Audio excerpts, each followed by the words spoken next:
ایک ایسا شخص جسے غلام سمجھا گیا، ایک ایسا چیف جس نے بڑے بڑے بادشاہوں کے سامنے بھی جھکنے سے انکار کر دیا، جو عدل و انصاف کی مثال بنا، جس نے ہر غریب اور امیر کو برابر سمجھا۔ ان کا نام ہے شیبہ ابن ہاشم، the tribal chief of مکہ، حضرت عبد المطلب۔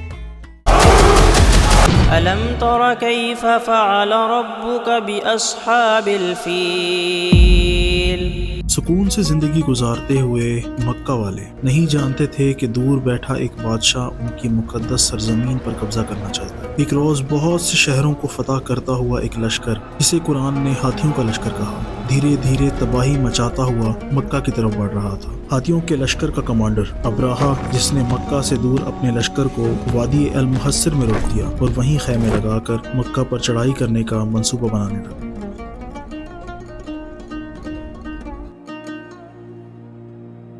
اس دوران ابراہا نے سپاہیوں کی چھوٹی چھوٹی ٹیمز بنائی اور انہیں آس پاس کے علاقے لوٹنے کو کہا۔ پڑاؤ کے قریب ہی المغمیز نامی جگہ پر پورے مکہ کے اونٹوں کو باندھا جاتا تھا۔ ابراہا کے سپاہیوں نے وہ سارے اونٹ المغمیز نامی جگہ سے ضبط کر لیے اور اپنے ساتھ وادی المحصر نامی جگہ، جہاں ابراہا کے لشکر کا پڑاؤ تھا، وہاں لے گئے اور ان تمام اونٹوں کو ابراہا کے ہینڈ اوور کر دیا۔ ابراہا اپنی طاقت میں مگن آس پاس کے علاقوں پر ظلم کر رہا تھا تاکہ لوگ اسے خوفزدہ ہو جائیں اور انہیں ابراہا کی طاقت کا اندازہ ہو جائے۔ المغمیز کے مقام سے ایک شخص مکہ میں داخل ہوتا ہے اور ابو طالب کو اونٹ ضبط ہونے کی خبر دیتا ہے، اور ساتھ ہی ساتھ مکہ میں یہ بات پھیل جاتی ہے کہ ابراہا کل صبح مکہ پر حملہ کرے گا۔ ہر شخص صبح ہونے سے پہلے اپنی جان بچانے لگا۔ ہم مٹھی بھر لوگ اتنی بڑی فوج کا سامنا کیسے کریں گے؟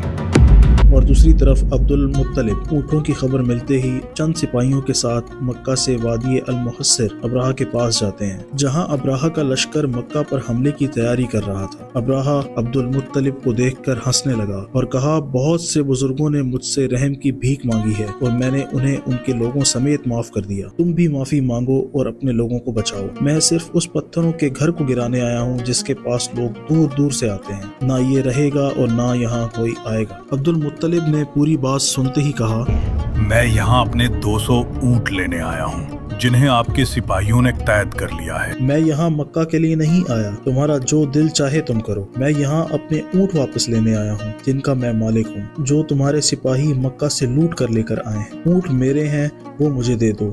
مکہ اللہ کا گھر ہے، وہ تم اللہ سے لے لینا۔ ابراہا نے بات کرتے ہوئے کہا، تم کیسے ٹرائبل چیف ہو؟ اپنی مقدس جگہ کو بچانے کے بجائے اپنے اونٹ بچا رہے ہو۔ کہتے ہی پیچھے مڑتا ہے اور سپاہی کو آرڈر کرتا ہے کہ انہیں ان کے اونٹ واپس کر دو اور میں کل کعبہ کو اپنے ہاتھوں سے گراؤں گا۔ عبد المطلب رضی اللہ عنہ اپنے اونٹ واپس لے جاتے ہیں۔ صبح فجر کے وقت وہ کعبہ کی دیوار پر ہاتھ رکھ کر اللہ سے کعبہ کی حفاظت کی دعا مانگ رہے ہوتے ہیں۔